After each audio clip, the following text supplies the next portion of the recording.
Bismillahirrahmanirrahim. Assalamualaikum warahmatullahi wabarakatuh. Salam, Om Swastiastu, Namo Buddhaya, salam kebajikan bagi kita semua. Salam konselor. Baik, perkenalkan nama saya Raffi Ramani Sifa dengan NPM 2106013. Saya berasal dari Prodi Bimbingan Konseling, Fakultas Ilmu Sosial dan Humaniora, Universitas PGRI Sumatera Barat. Baik, pada kesempatan kali ini saya akan memberikan video pembahasan singkat terkait keterampilan dalam membuat media dan memilih metode dalam penelitian klasikal.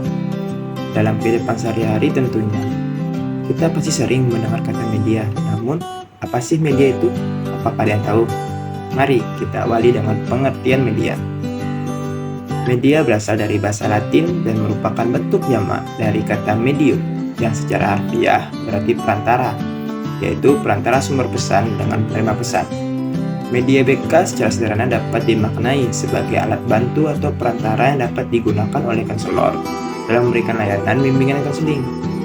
Dengan adanya media BK, dapat merangsang pikiran, perasaan, perhatian, dan kemauan konseli untuk memahami diri, mengarahkan diri, mengambil keputusan secara memecahkan masalah yang dihadapi.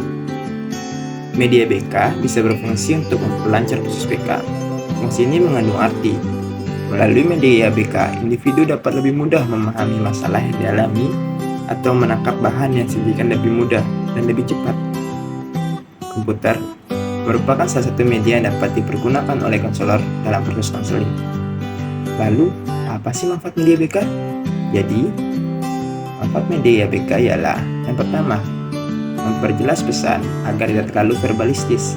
Yang kedua, mengatasi keterbatasan ruang, waktu, tenaga, dan daya indera. Yang ketiga, menimbulkan minat seseorang. Yang keempat, memberi rangsangan yang sama, mempersembahkan pengalaman dan menimbulkan persepsi yang sama. Yang kelima, proses layanan bimbingan dan konseling dapat lebih menarik. Yang keenam, proses layanan bimbingan dan konseling menjadi lebih interaktif. 7. Kualitas layanan bimbingan konseling dapat ditingkatkan. Yang ke-8, meningkatkan sikap positif individu terhadap materi layanan bimbingan konseling. Baik, setelah kita tahu manfaatnya, mari kita masuk ke jenis-jenis media. Jenis media itu terbagi 3. Yang pertama, ada media cetak. Contohnya ada buku, majalah, modul, lembar kerja siswa, dan lain-lain. Yang kedua, ada media non-cetak.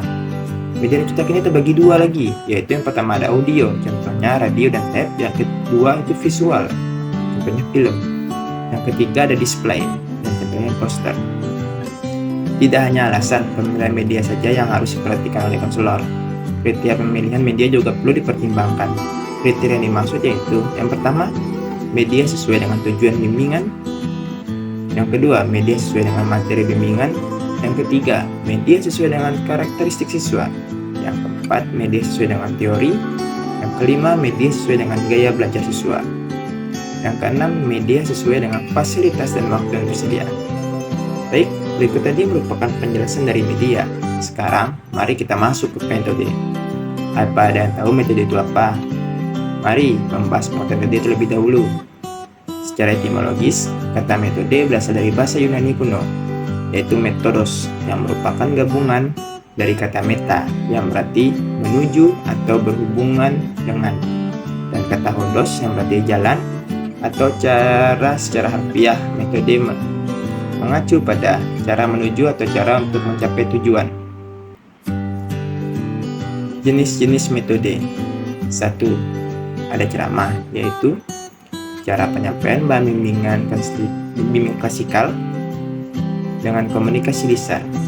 Metode ceramah ekonomis dan efektif untuk keperluan penyampaian informasi dan konsep-konsep dasar. Yang kedua ada diskusi kelompok, yang dimana kita berdiskusi secara berkelompok yang dipimpin oleh pemimpin kelompok. Yang ketiga bermain peran, yaitu pemeranan sebuah situasi dalam hidup manusia dengan tanpa diadakan latihan, dilakukan oleh 2 orang atau lebih untuk dipakai sebagai bahan analisis oleh kelompok. Yang keempat ada studi kasus, yaitu menganalisa setiap kasus yang ada. Yang kelima, brainstorming atau curah pendapat.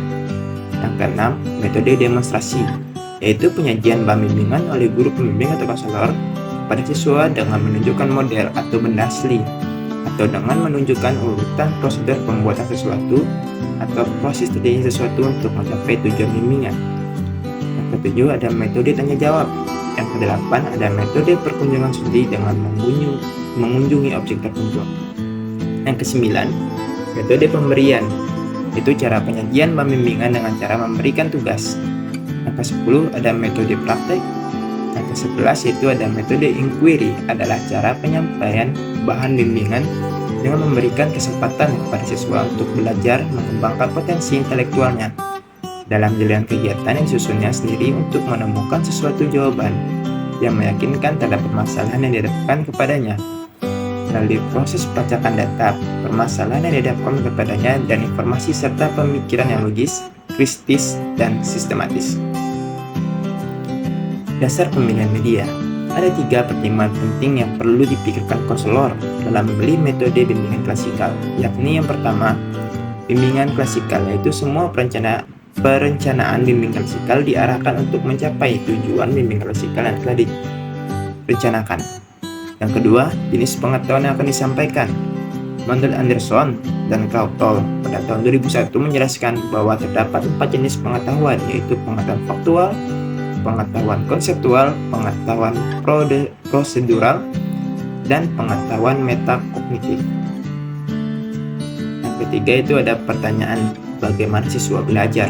Pertimbangan ketiga ini masih terkait dengan jenis pengetahuan yang hendak dipelajari siswa dalam bimbingan klasikal. Siswa akan menjalani proses kognitif sesuai dengan jenis pengetahuan yang dipelajari. Baik, berikut tadi merupakan penyampaian materi terkait video pembelajaran singkat kita pada kali ini. Semoga video yang diberikan bermanfaat bagi kita semua. Sampai jumpa lagi di video-video berikutnya.